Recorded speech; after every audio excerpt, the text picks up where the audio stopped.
ಭಟ್ಕಳ ತಾಲೂಕಿನ ಕೌರಿನಲ್ಲಿ ಮಾಡುಮನೆ ಶ್ರೀ ಮಹಾಸತಿ ದೇವಸ್ಥಾನಕ್ಕೆ ಶಂಕುಸ್ಥಾಪನೆ. 25 ಲಕ್ಷ ಅನುದಾನ ತಂದ ಸಚಿವ ಮಾಂಕಾಳ ವೈದ್ಯರಿಗೆ ಗೌರವ ಸನ್ಮಾನ. ಭಟ್ಕಳ ತಾಲೂಕಿನ ಕೌರು ಗ್ರಾಮದ ಆಧ್ಯಾತ್ಮಿಕ ಮತ್ತು ಸಾಂಸ್ಕೃತಿಕ ಪರಂಪರೆಯ ಪ್ರತೀಕವಾಗಿರುವ ಮಾಡುಮನೆ ಶ್ರೀ ಮಹಾಸತಿ ದೇವಸ್ಥಾನದ ನೂತನ ಅಭಿವೃದ್ಧಿ ಕಾಮಗಾರಿಗಳಿಗೆ ಇಂದು ಶಂಕುಸ್ಥಾಪನೆ ನೆರವೇರಿಸಲಾಯಿತು. ಈ ಸಂದರ್ಭದಲ್ಲಿ ಗ್ರಾಮದಲ್ಲಿ ಹಬ್ಬದ ವಾತಾವರಣ ನಿರ್ಮಾಣವಾಗಿದ್ದು, ದೇವಸ್ಥಾನದ ಆಡಳಿತ ಮಂಡಳಿ ಹಾಗೂ ಊರಿನ ಗ್ರಾಮಸ್ಥರು ಭಾರಿ ಸಂಖ್ಯೆಯಲ್ಲಿ ಭಾಗವಹಿಸಿ ಕಾರ್ಯಕ್ರಮವನ್ನು ಯಶಸ್ವಿಗೊಳಿಸಿದರು. ಈ ದೇವಸ್ಥಾನದ ಅಭಿವೃದ್ಧಿಗಾಗಿ ಸರ್ಕಾರದಿಂದ ₹25 ಲಕ್ಷ ಅನುದಾನ ಮಂಜೂರು ಮಾಡಿಸಲು ಪ್ರಮುಖ ಪಾತ್ರ ವಹಿಸಿದ ಸಚಿವ ಮಾಂಕಾಳ ವೈದ್ಯರನ್ನು ಇದೇ ಸಂದರ್ಭದಲ್ಲಿ ದೇವಸ್ಥಾನದ ಆಡಳಿತ ಮಂಡಳಿ ಹಾಗೂ ಗ್ರಾಮಸ್ಥರು ಗೌರವಪೂರ್ವಕವಾಗಿ ಸನ್ಮಾನಿಸಿದರು. ಸನ್ಮಾನ ಸ್ವೀಕರಿಸಿದ ಸಚಿವರು ಗ್ರಾಮಸ್ಥರ ಪ್ರೀತಿ ಮತ್ತು ವಿಶ್ವಾಸಕ್ಕೆ ಧನ್ಯವಾದ ಅರ್ಪಿಸಿದರು. ಕಾರ್ಯಕ್ರಮದಲ್ಲಿ ಮಾತನಾಡಿದ ಸಚಿವ ಮಾಂಕಾಳ ವೈದ್ಯರು, ಗ್ರಾಮಗಳ ದೇವಸ್ಥಾನಗಳು ನಮ್ಮ ಸಂಸ್ಕೃತಿ ಮತ್ತು ಭಕ್ತಿಯ ಪ್ರತೀಕಗಳು.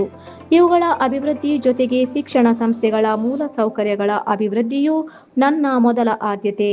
ಊರಿನ ದೇವಸ್ಥಾನ ಮತ್ತು ಶಾಲೆಗಳ ಅಭಿವೃದ್ಧಿಗೆ ಸದಾ ಬದ್ಧನಾಗಿದ್ದೇನೆ ಎಂದು ಹೇಳಿದರು. ಶಿಕ್ಷಣವನ್ನ ಕೊಡ್ಲಿಕ್ಕೆ ಇವತ್ತು ಸಾಧ್ಯತೆ. ಯಾಕೆಂದ್ರೆ ಮೊದಲು ಹಾಗಲ್ಲ ಇದ್ರು, ಉಳ್ಳವರು ಮಕ್ಕಳು ಡಾಕ್ಟರ್, ಇಂಜಿನಿಯರ್, IAS, IPS ಆಗ್ತಿದ್ರು.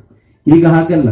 ಪಾಲಕರು ಸ್ವಲ್ಪ ಮಕ್ಕಳ ಬಗ್ಗೆ ಕಾಳಜಿ ತಗೊಂಡ್ರೆ, ಮಕ್ಕಳು ನಾವು ಓದಲೇಬೇಕು ಅಂತೇಳಿ ನಿರ್ಧಾರ ಮಾಡಿದ್ರೆ ಯಾವ ಶಿಕ್ಷಣ ಬೇಕಾದ್ರೂ ಪಡೀಲಿಕ್ಕೆ ಸಾಧ್ಯ ಇದೆ, ಯಾವ ಹುದ್ದೆಗೆ ಹೋಗ್ಲಿಕ್ಕೂ ಸಾಧ್ಯ ಇದೆ.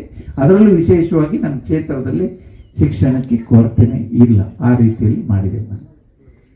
ನಮ್ಮ ಏನು ಸಂಪ್ರದಾಯ ಅಥವಾ ನಮ್ಮ ಹಿರಿಯವರು ಮಾಡಿಟ್ಟಿದ್ದು ದೇವಸ್ಥಾನ, ನಾವು ದೇವರನ್ನ ನಂಬಿ ಬದುಕುವರು, ನಾವು ದೇವರಿಗೆ ಮಾತ್ರ ಎದುರುವರು. ಯಾವುದೇ ಊರಲ್ಲಿ ನಾನು ಎಲ್ಲ ಕಡೆ ಹೋದಾಗ ಹೇಳ್ತೀನಿ, ಅಲ್ಲಿ ಶಾಲೆ ಮತ್ತೆ ದೇವಸ್ಥಾನ ಎರಡು ಸರಿ ಇತ್ತು ಅಂತ ಆದ್ರೆ, ಒಳ್ಳೆ ರೀತಿಯಲ್ಲಿ ಇತ್ತು ಅಂದ್ರೆ ಆ ಊರಿನ ಜನ ಅಷ್ಟು ಒಳ್ಳೆಯವರು, ಸಂಸ್ಕಾರವಂತರು, ಅವರಿಗೆ ಶ್ರದ್ಧೆ ಭಕ್ತಿ ಇರ್ತದೆ. ಅವರು ಇನ್ನೊಬ್ಬರಿಗೆ ಒಳ್ಳೆಯದನ್ನ ಬಯಸ್ತಾರೆ ಬಿಟ್ರೆ ಕೆಟ್ಟದ್ದನ್ನ ಬಯಸೋದಿಲ್ಲ. ಬೇರೆ ಏನು ತಪ್ಪು ಮಾಡ್ಲಿಕ್ಕೂ ಹೋಗೋದಿಲ್ಲ.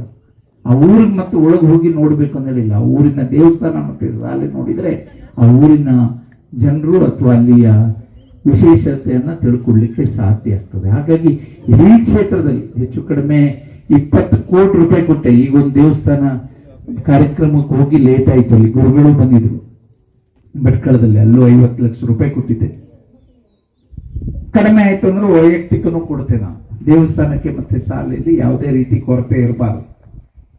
ಅದು ನಮ್ಮ ಏನು ನಾವು ನಂಬ್ಕೊಂಡು ಬಂದಿದ್ದು, ನಮ್ಮ ಹಿರಿಯರು ನಂಬ್ಕೊಂಡು ಬಂದಿದ್ದು. ಅದೆಲ್ಲಕ್ಕಿಂತ ಮುಖ್ಯವಾಗಿ ಇಡೀ ಜಗತ್ತಲ್ಲಿ ಜೂನಲ್ಲಿ ಮಳೆ ಬರುವುದಿಲ್ಲ, ಇಲ್ಲೂ ಅದು ಇಲ್ಲಿ ಮಾತ್ರ ಬರೋದು.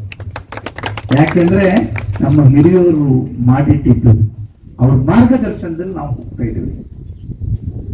ಇದು ಯೋಚನೆ ಮಾಡ್ಬೇಕು. ಎಲ್ಲ ಬೇರೆ ಎಲ್ಲ ಕಡೆ ನವೆಂಬರ್ದಲ್ಲೂ ಬರ್ತದೆ, ಡಿಸೆಂಬರ್ದಲ್ಲೂ ಬರ್ತದೆ, ಒಂದೊಂದು ವರ್ಷ ಮಳೆನೇ ಬರೋದಿಲ್ಲ. ನಮ್ದು ಆಗಲ್ಲ. ಮೇ ಲಾಸ್ಟ್ ಜೂನ್ ಫಸ್ಟಿಗೆ ಮಳೆ ಬಿದ್ದೇ ಬೀಳ್ತದೆ.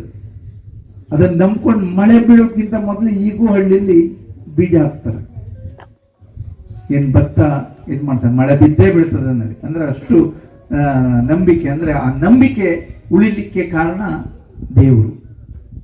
ನಮ್ಗೆ ದೇವರ ಆಶೀರ್ವಾದ ಇದೆ. ನಾವೇನು ಯಾರಿಗೂ ಅನ್ಯಾಯ ಮಾಡೋದಾಗ್ಲಿ ಅಥವಾ ತಪ್ಪು ಮಾಡೋದಾಗ್ಲಿ. ಹಾಗಾಗಿ ಶ್ರದ್ಧಾ ಕೇಂದ್ರ ಅಲ್ಲಿ ಸುರಕ್ಷಿತವಾಗಿ ಅಂದ್ರೆ ಒಳ್ಳೆ ರೀತಿಯಲ್ಲಿ ಇರಬೇಕು. ಅಲ್ಲಿ ಎಲ್ಲರೂ ದೇವರ ಭಕ್ತರಾದ್ರು ಅಂದ್ರೆ ಅವ್ರು ತಪ್ಪೆ ಮಾಡೋದಿಲ್ಲ ಅನ್ನೋದೇ ಅರ್ಥ. ದೇವರಿಗೆ ಯಾವ ಮನುಷ್ಯ ಹೆದರ್ತಾನೆ ಅವ ತಪ್ಪು ಮಾಡ್ಲಿಕ್ಕೆ ಸಾಧ್ಯನೇ ಇಲ್ಲ. ಈ ಶಂಕುಸ್ಥಾಪನೆ ಮೂಲಕ ದೇವಸ್ಥಾನದ ಸಮಗ್ರ ಅಭಿವೃದ್ಧಿಗೆ ಚಾಲನೆ ದೊರಕಿದ್ದು, ಮುಂದಿನ ದಿನಗಳಲ್ಲಿ ಭಕ್ತರಿಗೆ ಹೆಚ್ಚಿನ ಸೌಲಭ್ಯಗಳು ಒದಗಲಿವೆ ಎಂದು ಆಡಳಿತ ಮಂಡಳಿ ತಿಳಿಸಿದೆ. ಕಾರ್ಯಕ್ರಮದಲ್ಲಿ ಸ್ಥಳೀಯ ಮುಖಂಡರು, ಗ್ರಾಮಸ್ಥರು ಹಾಗೂ ಭಕ್ತಾದಿಗಳು ಉಪಸ್ಥಿತರಿದ್ದರು. ಕರಾವಳಿ ಸಮಾಚಾರ ನ್ಯೂಸ್ ಬ್ಯೂರೋ.